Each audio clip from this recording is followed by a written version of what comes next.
I love to discover watchmakers from all around the world, from different countries, as you've seen on the channel so far. But Austria is a country which we really haven't shown here yet. Today, we're gonna change it. We have some beautiful watches here, and the main guy behind them, Benedikt Prand-Stritzko. How are you, man? I'm very fine. Thank you very much for having me. Of course, thank you for coming and showing us your creations. Today, we're gonna talk about your first watches, what's the future for you as well, and also what's your past, because people don't know you, of course. Now we're gonna change this a bit and really showcase your talent to the world. So tell me, how did you start with watchmaking? What was the spark? So I grew up in a very small city in Austria, and about 20 minutes from my hometown, there is a technical school. And I went there for engineering, and I studied engineering, and there's also the only watchmaking school in whole of Austria. So there are about 10 watchmaking students each year, 10 graduates. And when I attended the engineering school, at one day, the watchmaking hit me, and I fall down the rabbit hole. And I think it was an HIT watch that I saw, and one of my fellow students showed me, and I thought, I want to create something like this. And when I finished engineering school, I decided I want to learn everything about watchmaking. So nice. I started at the beginning and started the watchmaking school in Karlstein in Austria. And while I was in that school, I need to do an internship. So I went to look for an internship in development for watchmaking. Oh, that's pretty difficult. So I went to Switzerland and got the opportunity to do an internship at H.Moser. Nice. But that was incredible, that opportunity. And yeah, when I finished watchmaking school 2020, Moser reached out to me again and told me they have a job in engineering and development. And so that was a dream came true. And of course, I needed to go there. Awesome. and start. You moved to Schaffhausen, basically, exactly. for a while? Nice. Exactly. What's some of the calibers or watches you worked on at Moser that you can talk about, of course, without giving away some hidden secrets?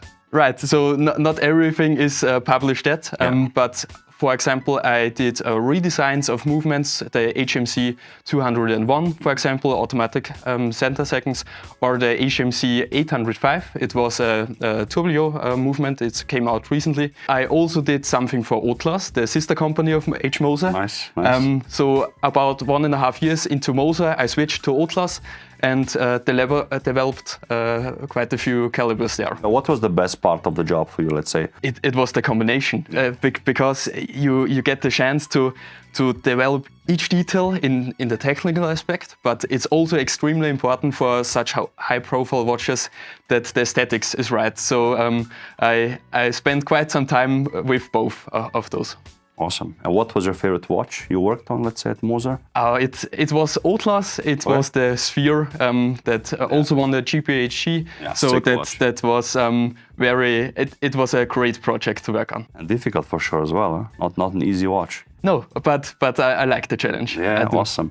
And then you basically, I assume, decided to jump into, the cold water and just start your own brand. So yeah, there's a bit of backstory there. So I met the love of my life, and nice. Soon after that, our first daughter was born. Yeah. She's called Aurelia. Yeah. And so I came back to Austria and to start my own business, to develop for other brands, but also to start my own watch brand. And the name of the brand is basically your daughter's name, which it is very cute. So tell us something about the process. What do you do in-house? If we look at the watches here now, because I see the case is special, it's not like your standard case. The movement obviously looks a bit familiar, but the finishing and the design isn't. So it's 40.5 millimeter. I tried to get it as small as possible with that large of a movement. As I mentioned, I came from development of watchmaking movement. So for me, it was obvious to develop everything in-house. Yeah. So from the case to the movement, to the strap, to the buckle, even the box is developed in-house. And for the case, we gone for stainless steel in 40.5 millimeters with a sapphire dome on the top and a sapphire backglass as well. So we went for different finishings. We have polished lux and satinage on the sides, for example, or the polished bezels, for example. And the bezel is a bit concave, no? It is, it is. So, of course, there's some design influence from H.Moser. I worked there most of the time, but I like that elegant classic look. And what is very special about the sapphire glass is the polished face around it to really catch up the bezel and give it an overall... So like a nice transition, basically. But I also see there's like a very small watch here. So yes, exactly. What is this? So we haven't launched that yet. We are currently developing that movement, but we also done the first prototype of the watch because I always wanted to do a smaller watch. For my wife especially. And so this will also be a collection and we will have it in 33 millimeters. 33, yeah? Very nice. What about the dials? Because I know you're going to launch now with 2 dials. I mean, you had your Founders Edition, correct? Correct. How did that go? So for the Founders Edition, I wanted to do basically a watch for myself that incorporates every aspect of a high-end watch that I wanted to have in a watch. And so we gone for an email dial, but it's obviously very hard to do, especially if you want to do it yourself. So we made about 30, 40 prototype dials, and I have some of them here, but they are not the finished dials for the Founders Edition yet, because we now work with a specialized company to bring that emal dial to life. But for the next collection, for the first official collection we do, we will go for a brush dial. So the dials we see in these watches now, don't focus on them because they're not the final ones. Exactly. But the ones we have here are actually the blue and the green one, and they're very nice. Gradient as well, as I see. Yeah, there's a silver base, and we emal them and polish them. Any specific reasons that you chose these colors, or? So I couldn't decide if I go for blue or go for green. Yeah. That's also the reason why there are 2 versions of the watch. So one with the crown at 3 and the small seconds at 6, and one with the crown at 4 and the small seconds at 10. Yeah. Because I couldn't decide, so I figured out I will do both. Why not? Huh? Yeah. And what I also noticed is your hands are very beautiful. Huh? Thank you very much. They have a special design as well. Yeah, so they are hand finished because you can't do that kind of finish on the machine. We laser cut them, and then there's 1.5 hours to 2 hours per hand filing and polishing them. So they are symmetrical in their basic form, but not in their finishing. So on one side we have an 80-degree polished chamfer. Looks like a knife somehow. Yeah, that's something sharp on the bottom, but not on the top. Exactly. Huh? Yeah, I like it a lot. So obviously, last but not least, let's get into the movement, because I think that's the majority of the work that you basically spend your time with here as well. Yes. It's your passion probably as well. It is. I think a movement is the heart of a watch, and so we want to give it as much attention as we possibly can. And on the one side, we are just starting out, so we need a base movement that we can work with. But I tried to modify it in as many ways as it was possible. The whole upper side of the movement is new. We reused the original nameplate. There's also the name of the movement. It's JA97, so just another 97, because almost every independent watchmaker starts off with that movement. So it's a Unitas base. Exactly, it is.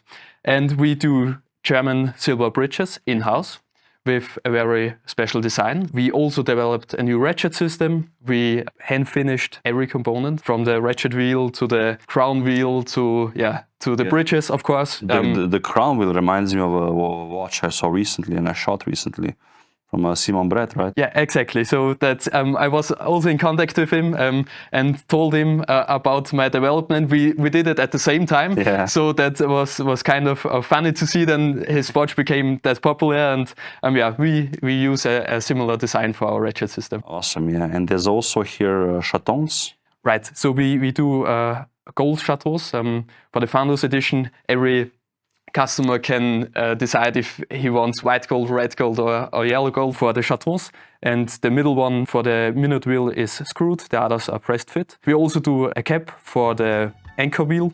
This teardrop-shaped component here. Huh? Yes, we have polished versions of that and also brushed. It's very cool. And I especially like the balance bridge, which we have here as well. But to make it work on the Unitas was not that easy at all. For sure. And it's also a very organic design, language, because this anchor wheel cap is nicely fitted with the surrounding of the balance wheel bridge. That's really cool. And again, this looks very high-end if I compare to, let's say, first of all, your price points, which I think is too low, and the unit has movement. So this is, I think, very cool. I would love to see this like in a Tourbillon or something else, but who knows what the future holds. And the straps are very comfortable. What's the material here? I always, check straps. Yeah, so we work with a small atelier in Vienna. They are alligator on the one side and a Spanish Pamplona on the other side. On the inside, both versions are calf. But I wanted to do that special red color.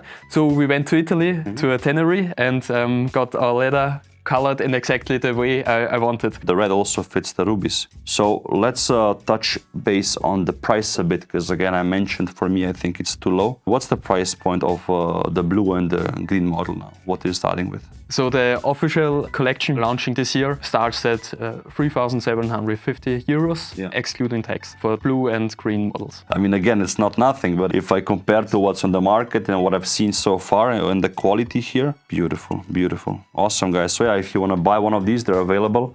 Just check the link in the description. What I'm curious about is movement developers are usually one of the most interesting guys when it comes to creations. What's the future? I came from a place developing high complications, so I will do that for my own brand as well. Okay. That's something my passion lies in. So you mentioned the Tourbillon, for example. Yeah. That's something that's in my head for some time now. So we will see what the future brings in that regard. So guys, follow closely if you like special watches and obviously complications down the line as well. So this is basically the start. This is like you saying, hey, I'm here. I'm making a brand, and these are also beautiful. If I put them now on the wrist so people can imagine a bit, this is a 40.5 millimeter case. On paper, 40 always sounds a bit like big, but it's really not. But again, coming from one that wears like a Space One on the wrist, so take it as you will. Well, Benedikt, thank you so much for coming to Switzerland to show these beautiful watches and taking your time out of your day as well, and the family. So Aurelia maybe is watching this. I don't know how old she is, but maybe one day she'll see this and be like, wow. I hope so. I hope so. Awesome, awesome. And guys, check out his website and also the Instagram account. He's gonna start posting more stuff there as well, more behind the scenes, how stuff is produced, and obviously show some love for the new watchmakers as we always do on this channel. Thank you, Benedikt, again. Guys, hope you liked it, and I'll see you next time.